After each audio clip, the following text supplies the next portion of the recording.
Assalamualaikum warahmatullahi wabarakatuh. Baik anak-anak, Pak Farid di sini akan memberikan satu kisah inspirasi tentunya yang berjudul kisah seorang penjahit kaya yang pelit. Kisah ini adalah salah satu kisah yang cukup membuat kita inspirasi, membuat kita semakin bisa melihat kacamata dengan kacamata kebenaran. Kisah ini diambil yakni ada salah seorang tukang jahit. Tukang jahit ini tidak muda, beliaunya sudah sepuh istilahnya. Tetapi penjahit ini sangat luar biasa hasil jahitannya. Spesifikasi jahitannya ini memang jahitan laki-laki, kemeja, celana dan sebagainya.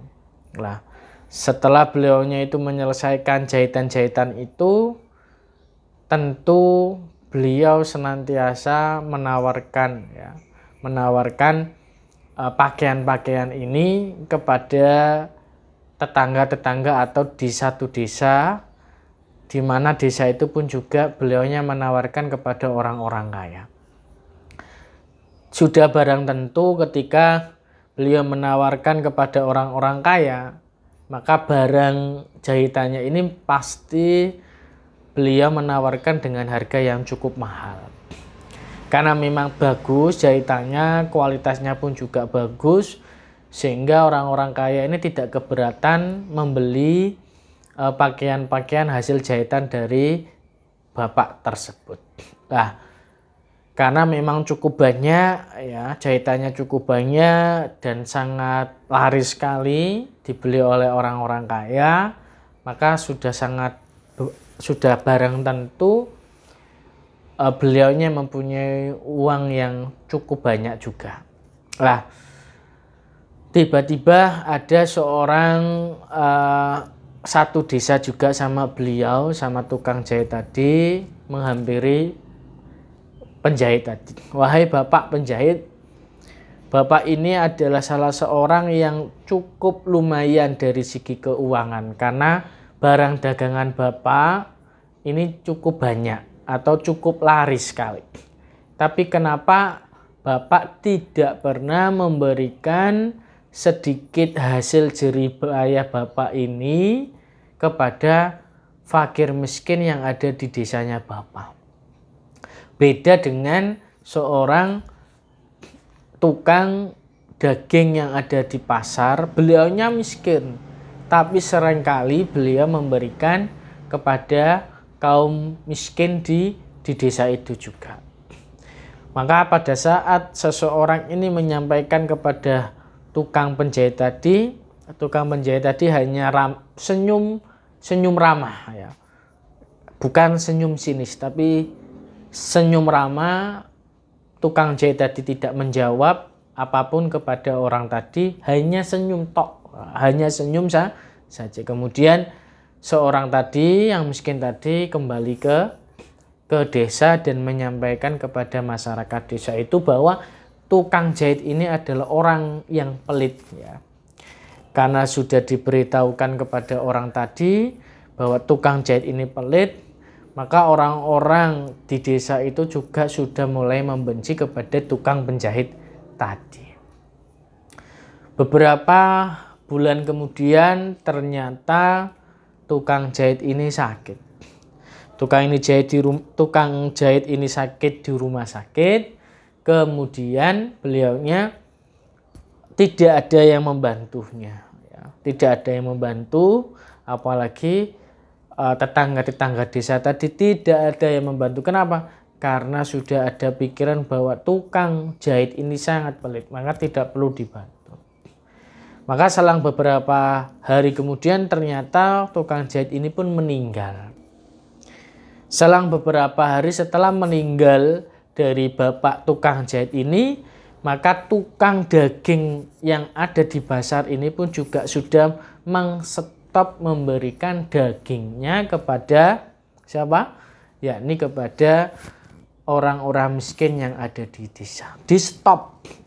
Ketika sudah di stop beberapa hari, masyarakat yang biasanya menerima daging dari tukang daging ini penasaran, kenapa sih tukang daging ini kok menyetop pemberi sedekahnya kepada kita. Ternyata beberapa masyarakat itu menyampaikan kepada tukang daging, wahai Bapak, kenapa beberapa hari ini Bapak kok sudah tidak pernah memberikan daging itu kepada kami. Maka tibalah waktu itu si tukang daging menjawab, wahai Bapak-bapak, bahwa yang biasanya saya kasih, daging yang saya kasih kepada panjenengan semuanya itu sebetulnya adalah daging dari tukang jahit tadi. Tukang jahit itu mesti setiap hari itu pergi ke saya, membeli daging kepada saya, tetapi tidak diambil sama tukang jahit tadi. Tapi tukang jahit tadi menyampaikan kepada saya, wahai Bapak, ketika saya membeli ini tolong dibagikan kepada orang-orang yang kurang mampu di desa ini. Maka sebetulnya itu ya, jadi sebetulnya daging-daging yang saya berikan itu adalah sedekahnya penjahit tadi kepada bapak-bapak sekalian. Maka di saat itulah kemudian semua masyarakat miskin yang ada di desa itu sangat-sangat menyesal.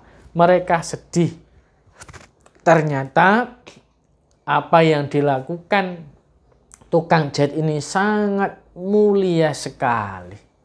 Ya, sangat mulia sekali, dan apa yang bisa kita petik di sini, maka tentu yang pertama adalah kita tidak boleh berprasangka buruk kepada manusia yang lain. Tidak boleh hanya melihat dari luarnya saja. Tapi kita harus betul-betul berhusnudon.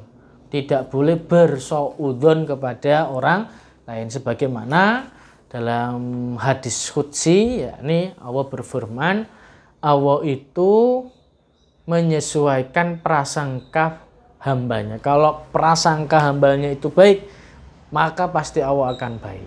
Maka kita tidak boleh berhusnudon kepada orang lain, tapi harus kita kita tidak boleh bersuudzon, berprasangka baik, tapi kita harus mempunyai rasa husnudon kepada orang.